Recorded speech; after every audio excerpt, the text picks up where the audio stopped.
This mini-game mode, Champions of Olympia, has been with us for a while, and there's not a lot of guidance out there about how to do well or how to get a good score or a good rank or just how to get those gold heads every week in Champions of Olympia. So in this video, I'm going to tell you the strategies that I've been using to score pretty well in Champions of Olympia, both in solo queue and in group queue, so stick around.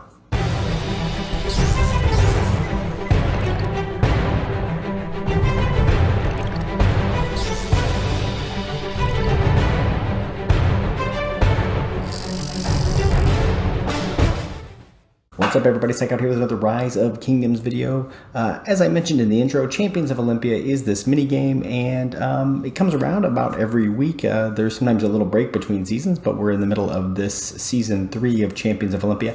I didn't really play much Champions of Olympia in season 1, but I got fairly serious about partway through or midway through season 2. And so I'm going to tell you a little bit about what I started doing in terms of competing in Champions of Olympia. And then I'm going to show you a gameplay, an actual live gameplay that I've recorded, just sort of talking through in real time. So I'm not talking through in a voiceover afterwards. I'm talking through in real time. What's my thought process? What am I doing? And by no means am I going to be playing that game perfectly. There's a lot going on in Champions of Olympia. It's easy to make mistakes, but I'm just going to be telling you the way I'm thinking about it, the way I'm approaching it while I'm in that game. So you can see for this week, I've already completed all of the gold chests. I played 4 matches. I won them all. I'll jump over here to my profile so you can get a little bit of a sense of what I'm talking about. I've got about a 60% win rate, which is, you might be thinking, wow, that's not very impressive. 50-50 is average, and that's right. But the thing is, when you solo queue, it is kind of 50-50. So doing better than 50-50 when you're solo queuing, because in Champions of Olympia, it's really hard to carry the match all on your own. Occasionally you can. There are occasionally times when you can do that. But when you get up to the really high ranks, it's really hard to do. Last season, you can see that I got up to champion above. And again, once I made it to, I think it was Inglorious Gold or maybe even Everlasting Diamond, I started playing with a group with my alliance mates, 5-man squad. And it makes a very, very big difference for that final push up to champion above. Last season, in season 2, we were in the sort of pre-season of conquest mode where commanders like Alexander, commanders like Saladin, commanders like YSG really, really dominate. Other commanders aren't available to you, like Guan and Nebu, XY, Nevsky. Those commanders weren't available to us. So those preferred commanders that I have there are not the commanders that I'm using now. I'll just show you real quickly some of my most recent games. I've actually been on a pretty big win streak. All of this is solo queue, by the way. None of this is group queue. I did have a loss back there, but otherwise we've won like 9 straight games. A few MVPs, which now do give more points than they used to. Painbringer also now gives more coins. I think that is what it's giving you each week. So that's a pretty cool new feature. So yeah, so that's pretty much a little bit about me and my stats and where I'm at. And again, I've been doing all solo queue this season. If we look at our preset lineup, I really only have 2. I was using lineup 1 right away when I first started, but I decided pretty quickly I didn't like that lineup, and I started actually using lineup 2 here. I just recently got Nebu. I'll put a card at the top for the video where I unlock Nebuchadnezzar and I put these skills into him to get him to 5525. So I just started using him in the last few matches, but otherwise I was using YSG primary with Mehmed secondary, which again is probably a little surprising, but as you'll see in Champions of Olympia, AoE is really an important factor, so that's why I like that march quite a bit. So again, if I go back to my history, you can see that I've used Nebu for my last 4 matches, but prior to that it was YSG primary. When I go and look at the skills that I use, just to show you here, I almost always use mixed as my troop type. I use shock and awe. Seems to be overwhelmingly the best skill. I think they've made some adjustments to it, but it still is very strong. Silencing the enemy for 7 seconds. Basically, you shut down their ability to use skills, and you can fire off your skills, and they're just stuck sitting there doing only normal attacks to you. Very powerful, particularly when you play as a group. If you play as a group and you are sort of on voice chat and you can communicate them, I'm going to go, because the problem is they don't stack on top of each other. If all 5 of you hit it at the same time, the enemy will only be silenced for 7 seconds. But if you chain them, so one person goes, 7 seconds later another person goes, you can really silence your enemy for a very long time. So it's a very powerful skill, particularly when coordinated well.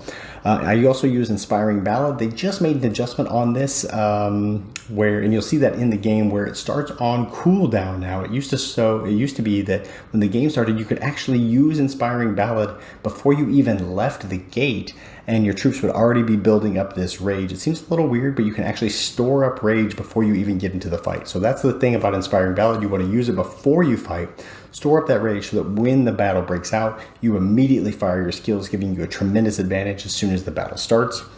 I use Guidance of the Light to give my troops some extra stats. This is one that you can use before you even leave the gate. So before you leave the gate, you can already use this on the first troop and already get that cooldown started. So pretty quickly, you can use this the maximum number of times. You can only use this once per troop. And then I also use the march speed here, which is really important in Champions of Olympia. And I'll be talking a little bit about the strategy that I use, particularly when I solo queue, but also it's true when we group queue. And that is to just cover a flag. A lot of people make mistakes in Champions of Olympia because they don't cover a flag. They run around from flag to flag. They fight everywhere. Covering flags is really, really important. So look, that's all I'm going to say at the start of this video, sort of the intro. I'm going to jump in now to the gameplay, and you're going to hear me talking. There won't be a camera on there, but you'll hear me giving my thought process throughout the game. And then I'm going to come back and meet you here to wrap this video up. Let's jump in a match and see how it goes. Again, I've been solo queuing this season. Last season, we got towards the end of the season and a group of us were playing together. But mostly for this season, I've just been solo queuing. Hopefully it won't take us long to find a match. Okay, Echo Canyon. One of the real strategies in this is to just hold the flag. And that's one of the things that I see a huge mistake that people make in Champions of Olympia is they try to run around to whatever flag is available. Okay, a couple of things to notice here right off the bat. This is probably going to be a pretty tough set of opponents because our team is really pretty strong. We don't see a lot of weak commanders in here. I saw a commander with Honda, but all of a sudden he doesn't have Honda in there anymore. But mostly these are pretty strong commanders. I don't know about Richard Alex as a pair. Seems pretty questionable. He's going for some very tanky marches. The second player is there. So we're probably going to have a fairly tough match, but we'll see how it goes. Okay, so here we go. The first thing we're going to do when we get into the match is proc our Guidance of the Light skill on XY. Now this is very different in 5-person.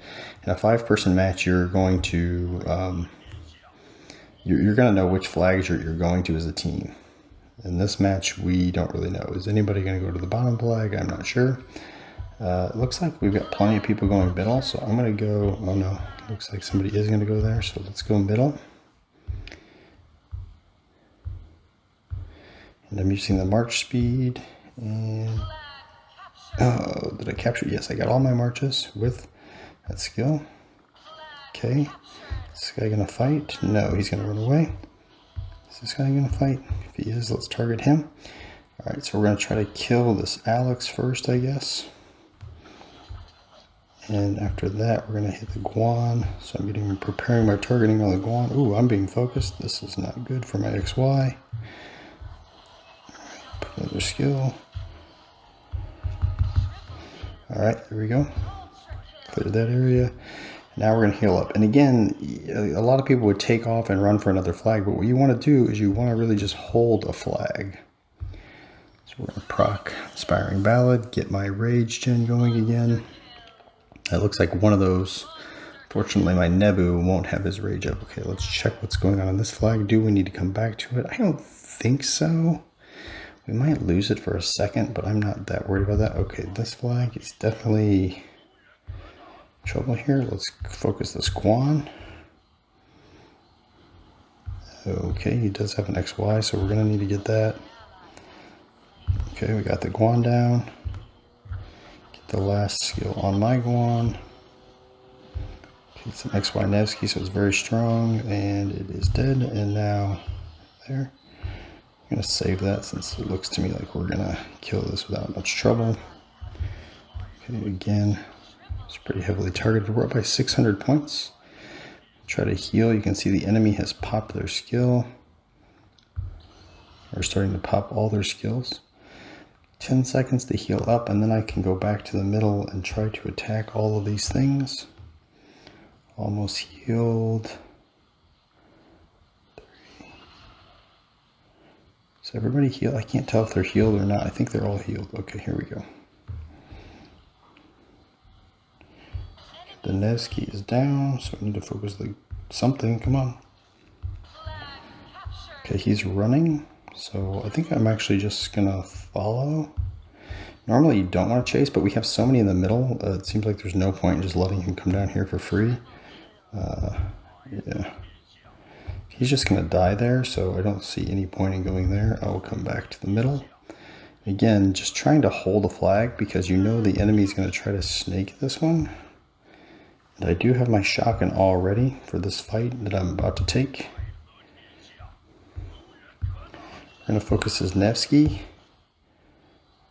And I'm going to push shock and awe to shut down his skills, which is important, especially on the Nevsky. He does have an XY separate, so it's probably an XY William.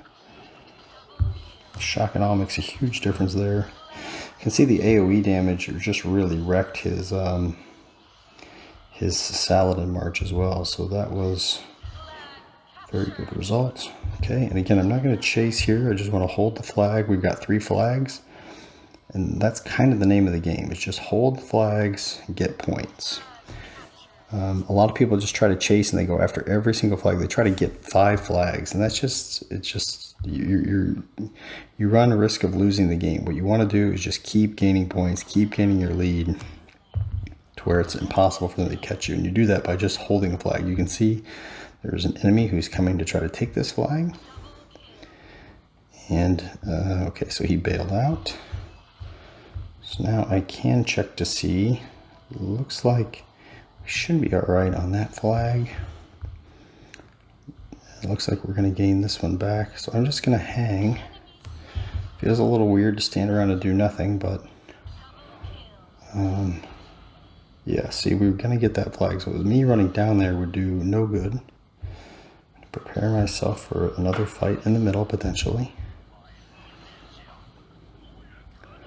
But we are fighting on this front flag, which is probably not ideal because eventually you just lose. You just lose those front flags. You can't hold them forever. Okay, and the enemy surrendered. So there we go. And I MVP'd. All right. So that's kind of the gist. Again, you notice that one of the things I did not do was run around from flag to flag like a crazy person. You just try to want to hold one area, hold one flag. Maybe sometimes you can move to another flag to support a little bit, but for the most part, you just want to hold the flag. And if you do that, you give yourself a really good chance of winning because, look, if your teammates can just hold 2 flags and you can hold 1, that's going to win. That's 3 flags to 2. You're going to win. It takes a lot of pressure off your teammates. Even if they're bad and they make a lot of mistakes, you can make up for that just by holding 1 flag yourself. So that's kind of one of the strategies that I think people miss in Champions of Olympia. They take a flag and they immediately run to another flag. They think standing around is problematic. Actually, you have to be a little careful about standing around because if you stand too much, it will penalize you. You actually won't get credit. It'll think you're AFK for the whole match. So you do have to move your troops a little bit sometimes. But yeah, that's pretty much it. As you saw, you know, in the profile there, we've won a whole bunch of games in a row. We've gotten a few MVPs in there and some pain bringers, which actually now also gives some extra points.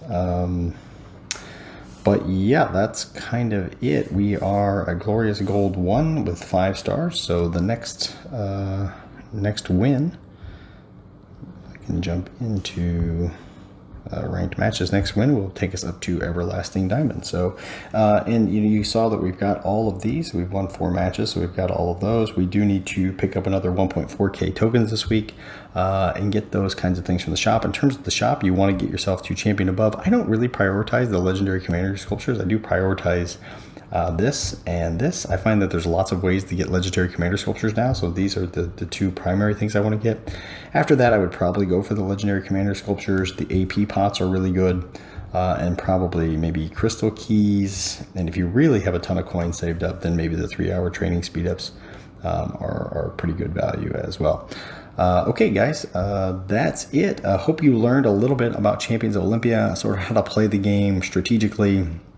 and even in solo queue, how you can win quite a few matches. Of course, I do have really strong marches and really strong gear, so that makes a big difference, but the strategy of it can really make a big difference as well. All right, and that is it, guys. I hope you enjoyed this video. I hope you learned something about Champions of Olympia. Hopefully you can use some of the tips, some of the strategies I'm using. Again, I'm not saying this is the perfect or the optimal set of strategies, but it's one that works really well for me, and I know other players who use similar kinds of strategies. If you do like these strategies, if you did get better Champions of Olympia because of this video, please do give this video a like. Don't forget to subscribe to the channel for more content. If you want more content about these kind of mini games like Champions of Olympia, leave me a comment down below and I will try to make more of those. Thanks so much for coming by, everybody, and I will see you in the next one.